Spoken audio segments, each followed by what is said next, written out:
Hello. All right. Today, this is going to be a little more complex. So, on the class website or the Canvas, I have posted a template. I don't know if I have my Moodle up yet. So, if you're watching this and not in my class, I apologize. It is based off of our example we worked on last time, except I don't have the player information like we modified the assignment last time, but it is based on that first assignment. The point of this particular class is to this project is to demonstrate how to use multiple scenes or a way to have multiple scenes in a multiplayer game. Now, this has been a common issue with Unity's HLAPI, is you really can't have more than one scene active at a time, with the exception of some minor, there's some minor tricks you can do, like merging scenes and such, but it doesn't usually scale well into a game. So the question is, what if we were going to design let's say like a MMORPG, and we want to have one server be responsible for a certain scene, and when you go to another scene, you have another, you want to switch to a different scene. You don't want to have the whole world open in one scene. That would actually be impossible unless you take advantage of the fact that you can have more than one server. And so that's what I'm going to show you today.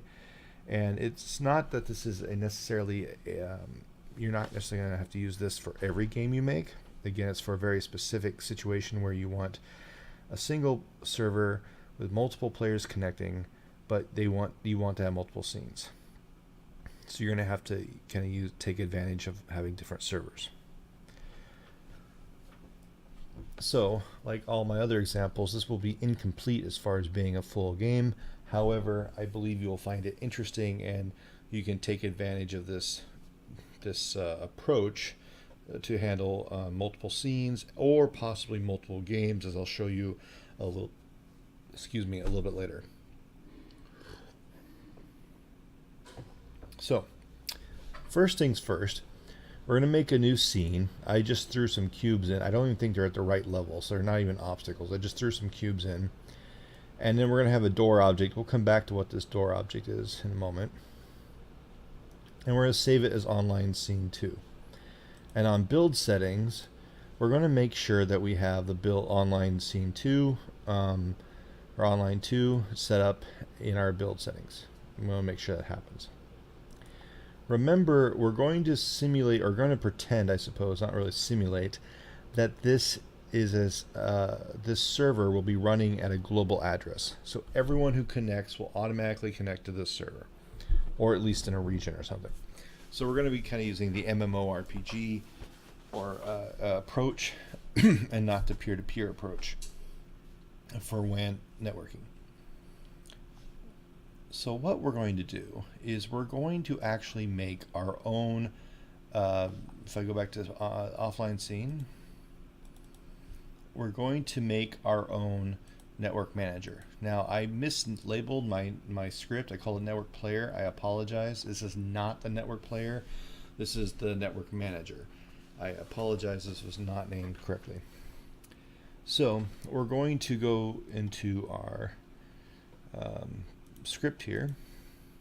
And again, I apologize. This should be network manager, not network player.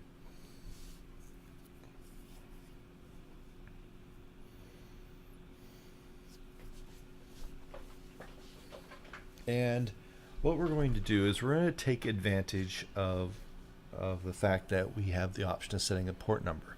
Now, we could do this a different way.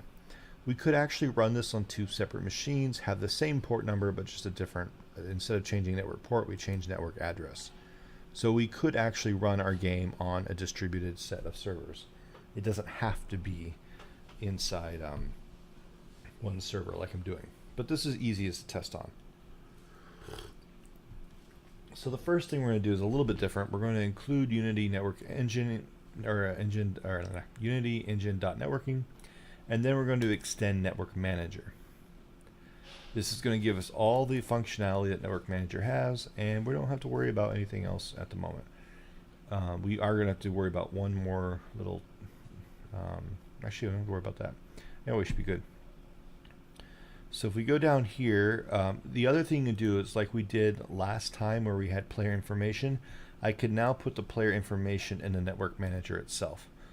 So this is the other solution, or player information. Here I could store player information here, like what their name was, what their team color was, what the character they were. I could put it here and then send it to the server once it connected. So that is a possibility. I don't have to have a separate script like I did last time. But what we're going to do is we're going to have two scenes, scene 1 and scene 2.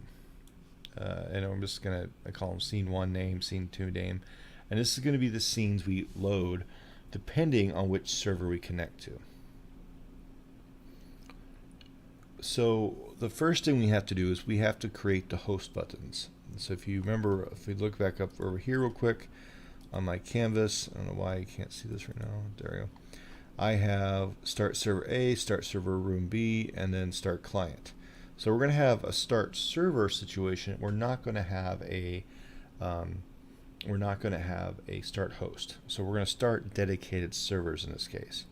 So you can go ahead and set up this UI. Pause the video if I'm going too fast, but just remember this is going to be this is a callback to start a server for the first room, start a server for the second room, and start a client. These are going to be servers, not host. It's important that these are servers only.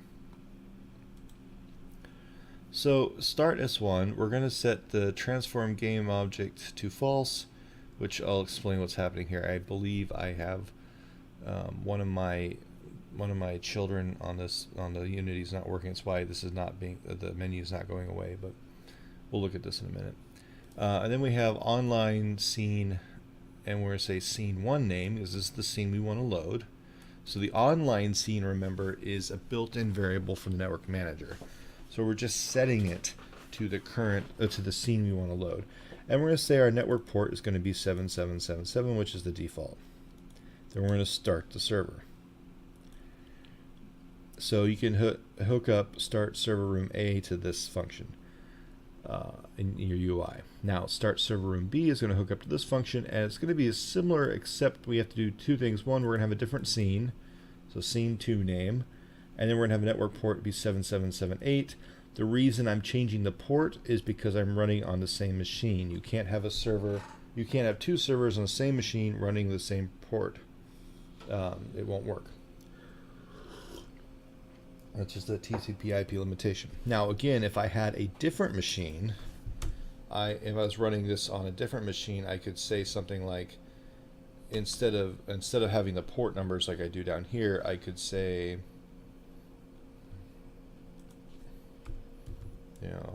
network address equal, my other server address. So I could do this by address too if I had multiple machines. But again, we're using the same machine, so we're going to keep just change the ports.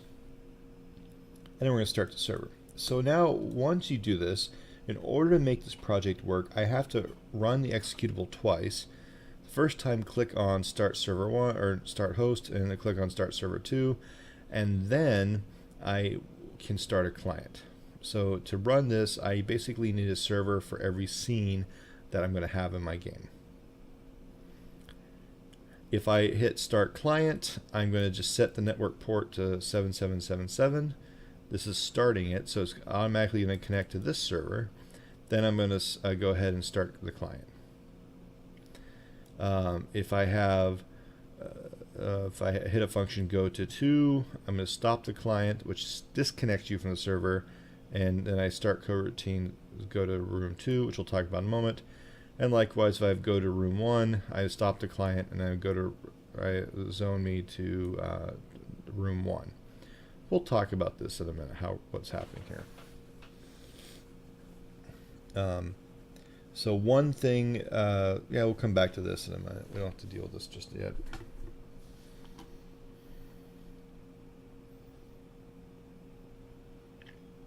So the next thing we're going to do is we're going to have a door object, which I just created a very, very small, let's find it real quick. Sorry, a really, really small sphere. I added my door script. It will not be a network manager, which we'll talk about. It's just a mono behavior. Sorry, it will not be a network behavior, not network manager. But it will just be a mono behavior because we're not actually synchronizing this. And what we're going to do is we're going to give it a room number we want it to go to. And if my player collides with this, and so if it's a local player that collides with it, and the network player the network player component is not equal to null, so it is a network player. So the object collides with it that is a network player and that it's a local player. I have to do this first because if I try to do a local for this one first, I could get a null exception. So I have to do this check first. Then let me do this real quick so you can see it.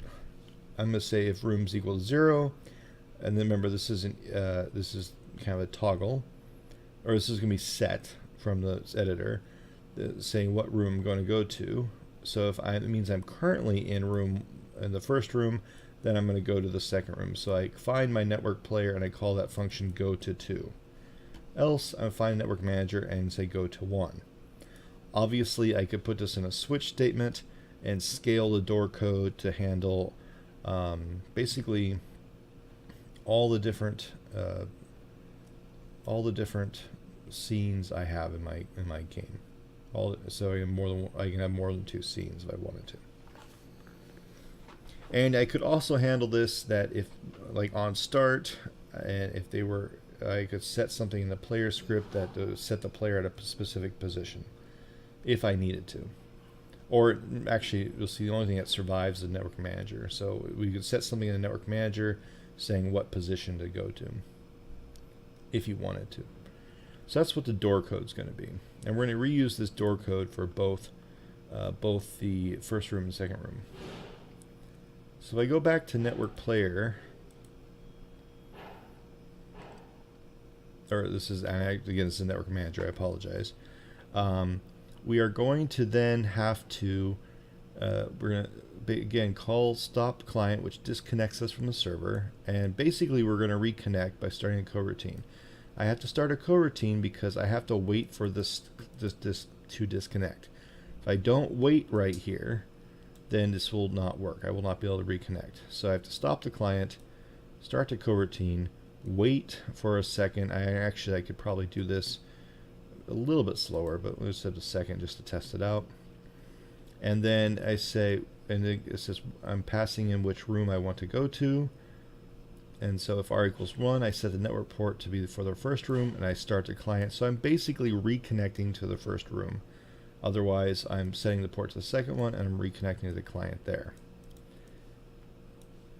So that's how we're going to switch rooms. Now, there is an issue here, is I'm actually destroying the network player and the network character, or the network piece, the game piece, every time I disconnect and reconnect. So, if I want to preserve things like, say, health, or what options I've selected, or what items I have, I'm going to have to store them here. The only thing that's going to be preserved is going to be the network manager. I could also create another class that has data that will just not be destroyed, and that I can do that by doing on awake, do not destroy, and just have another class that just has data as well. So those are the two options. But I'm going to have to, every time I reconnect, I'm going to have to recreate the network player, which will be done automatically, and then I have to send the information to the server in order for it to recreate the game piece. So that is one issue that we have to overcome here. I don't show you waiting for information from the client in this one, but look at the last tutorial. We talked about how we send player information to the server before we spawn the piece. You would just have to do that here. Now if we look at network player 2, we'll have kind of the same, you'll see this is the same, pretty much the same thing we had before. I have some sync vars, which I'm not actually using, and then I have the prefab, or the object that I'm going to start there, become my piece, And when I start, if it's a server, I spawn the player piece, and if I'm the owner, or once I spawn it, I set the owner to this object, which is a sync var, and I set my HP. Then I spawn the object, and then I can do my piece equals temp, which will set this sync var to be my piece.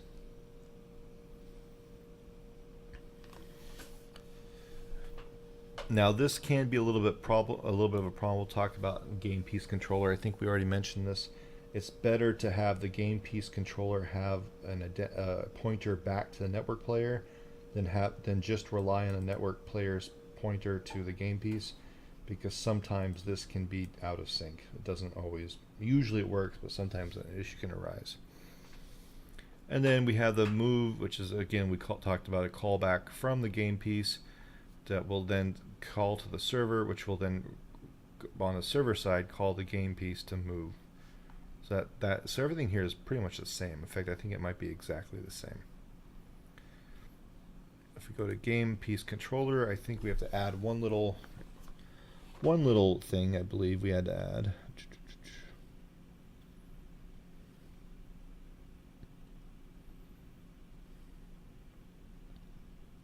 Nope. Interesting. It apparently destroys for you. I didn't.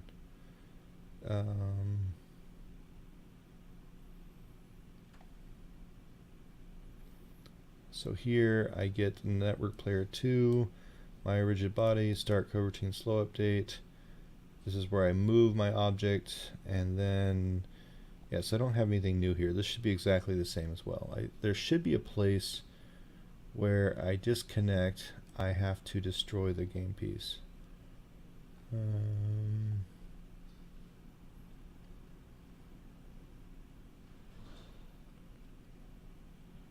Interesting. Let me check something. I thought there was one more thing we had to do here. This is the problem with actually implementing the code and then doing the video. I sometimes forget what I was doing.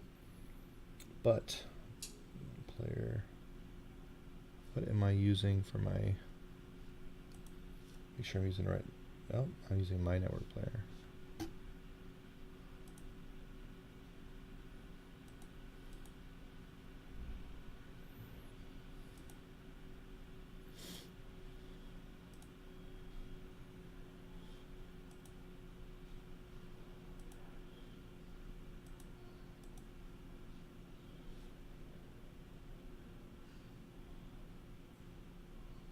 Oh no, that's the script. What am I using for my spawn info network player?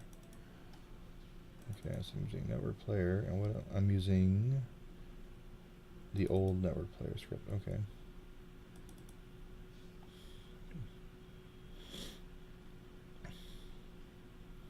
Okay, so here I have the old, so I am using the old one, not using network player 2. Sorry, double checking. And then I am on slow update. If I'm the local player, I do my movement, and then I return and wait, and then I have my update, there my command to move, and then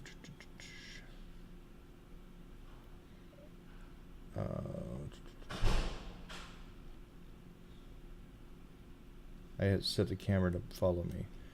So where am I destroying the object if I disconnect?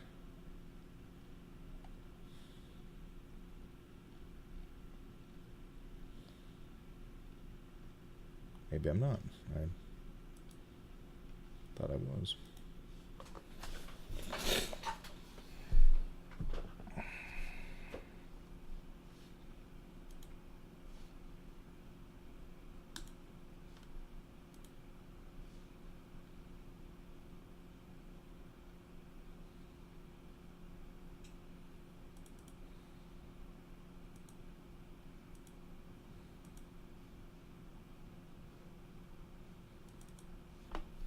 Okay, so here I am not disconnect. I have the same network player and network game piece, or I'm using the old version, not using a new version for this one. But apparently, okay, that's why, because this is a network player. So because this is the network player, it will be destroyed when I disconnect. If I was using the network player to the other one where we separated the network player and the game piece, we would have to have a check inside the game piece to make sure the network player was still connected. Otherwise, we'd want to destroy the game piece. Because these are both the game piece and the network player at the same time, using the older version. Because of that, then I don't have to do that. But since you're going to be separating the game piece and the network player, the game piece has to make sure the corresponding network player is still connected. Otherwise, it has to delete itself. So now, once we have this set up, I'm going to make the prefab for the door, which is again just a little sphere with a trigger, collider, and our code. And then if I click on the scenes, I open up online scene. Would I change? Yes. We click on door, you'll see that I have a door here with my bad guys. And then if I click on online scene 2, I'll have a door here. And so we have this kind of set up. I'm going to save this, and actually, again, this is available for you to download on the class website. We're going to go to where we ran it.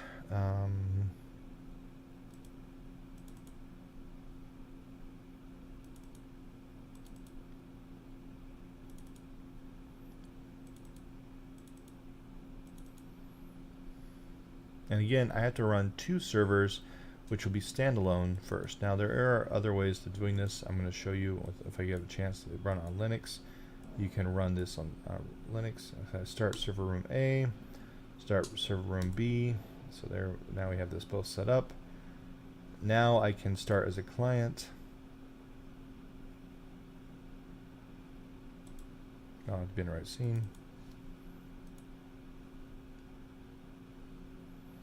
And I can start client. I can get rid of this built-in HUD too. I have to disable my UI for the client. So here I can move around, and see here's the door right here. I hit the door. I'm going to disconnect for a minute, reconnect. Now I'm in the second server, but it looks like I've zoned to a different room. Again, very simple. I don't have anything there. I don't think anything to block. Here's the door again. I hit this door. I disconnect, and now I reconnect to the original. Again, the only thing I have to do, the 2 things I really have to do that kind of make this a little more normal is 1, get rid of this menu, which I'll show you in a moment again how to do that, and 2, when I click on this, I should set a variable on the network manager, which is here, that would say where to put me in this room. That way I can, if I go in a doorway, I can spawn on a corresponding doorway in the other, or near the corresponding doorway in any other room. So that's the only thing I have to change. And of course, any information that's necessary to preserve between scenes, like HP, items, etc., I will have to store either a network manager or a separate script that just has information. So real quick, let's stop that. Stop that. Let's stop that.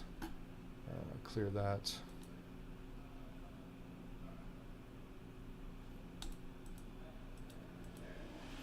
And then let's go back to our scripts.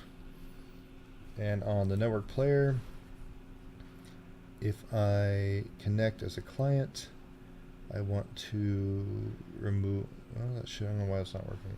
Or start game, that's what it is. Use this one. I have to set the canvas object to be invisible when I start as a client. And I no longer need, for my network manager, I no longer need the network HUD.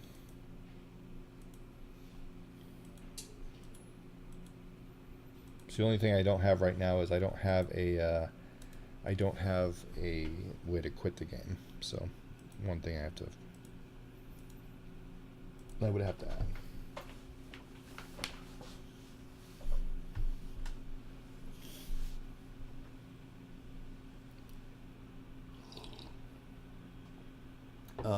With the another tutorial I'm going to show you where we actually take advantage of spawning new services or new servers. You could actually create a script, an executable, that would spawn a bunch of servers with each server spawning a different room, which essentially would bring up your game all at once. Instead of having to run an executable for each individual room, you could have an executable start each server for each room too. So here's one that should have rebuilt, so I'll run this one.